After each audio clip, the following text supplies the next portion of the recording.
दिल्ली के मुख्यमंत्री अरविंद केजरीवाल ने उपराज्यपाल पर निशाना साधा है। केजरीवाल ने उपराज्यपाल को वॉइसरॉय बता दिया। उन्होंने कहा कि एलजी का बर्ताव किसी वॉइसरॉय की तरह। एलजी हमारे सिर पर आकर बैठ गए और ये निशाना साधने की वजह क्या है ये भी समझ लीजिए। दिल्ली के मुख्यमंत्री अरविंद केजरीवाल दिल्ली के शिक्षकों को ट्रेनिंग के लिए फिनलैंड भेजना चाहते हैं। यह फाइल उपराज्यपाल ने क्लियर करने से इनकार कर दिया।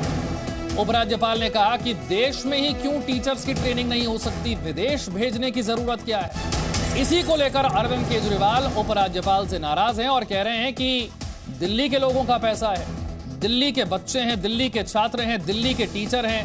अगर उनके टैक्स के पैसे से उनके टीचर्स अच्छी ट्रेनिंग हासिल करना चाहते हैं और दिल्ली सरकार अगर उसमें मदद कर रही है तो फिर उपराज्यपाल इसमें रोड़ा अटकाने वाले कौन होते हैं। टीचर्स को विदेश जाने से रोका क्यों जा रहा है? अगर टीचर्स के विदेश जाने से, उनके ट्रेनिंग से दिल्ली के छात्रों को बेहतर शिक्षा मिल सकती है तो उपराज्यपाल इसमें रोड़ा क्यों बन रहे हैं? वो ये भी कह रहे हैं कि उपराज्यपाल जो हैं वो सुप्रीम कोर्ट के फैसले को नहीं मान रहे।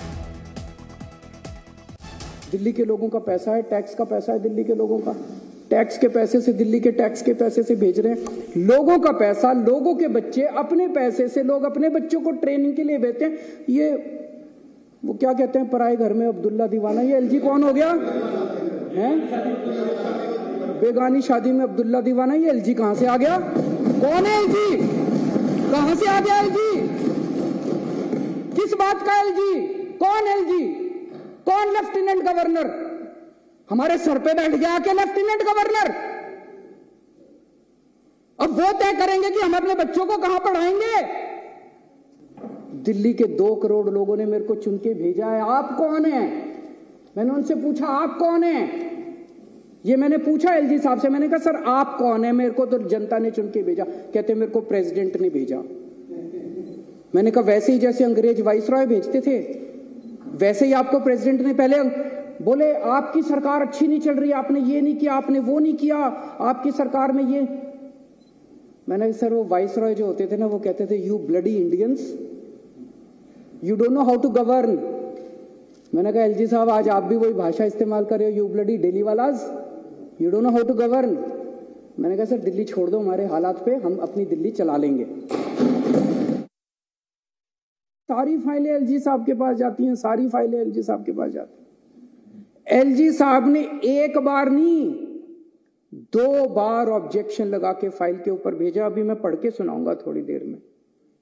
2 बार ऑब्जेक्शन लगा के भेजा। तो जब बार बार ऑब्जेक्शन लगाया जाता है, एलजी साहब कह रहे हैं ना कि मैंने तो मना थोड़ी किया।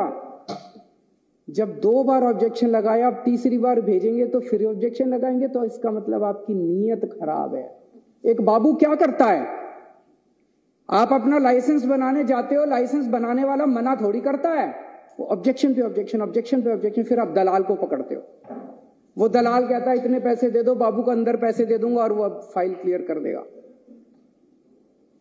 तो ये बार बार जो ऑब्जेक्शन लगाए जा रहे हैं इसीलिए तो लगाए जा रहे हैं, नीयत खराब है, फिनलैंड टीचर्स को भेजने नहीं देना चाहिए। दिल्ली के मुख्यमंत्री अरविंद केजरीवाल दिल्ली की विधानसभा में खड़े होकर कह रहे हैं कि उपराज्यपाल जो हैं वो अंग्रेजों के जमाने के वॉइसरॉय की तरह उनका बर्ताव है, वो दिल्ली सरकार के फैसलों में रोड़ा बन रहे हैं। उपराज्यपाल होते कौन है दिल्ली सरकार के फैसलों को रोकने वाले? मैं उनके पास गया और मैंने उनसे कहा कि हमें तो दिल्ली की जनता ने चुनकर भेजा है, आप कौन हैं? आप वॉइसरॉय की तरह बर्ताव क्यों कर रहे हैं? आप दिल्ली की चुनी हुई सरकार के फैसलों को क्यों रोक रहे हैं? आप दिल्ली के टीचर्स को विदेश जाकर ट्रेनिंग करने से क्यों रोक रहे हैं? अगर दिल्ली के छात्रों को अच्छी शिक्षा मिलती है तो इसमें उपराज्यपाल को दिक्कत क्यों होनी चाहिए?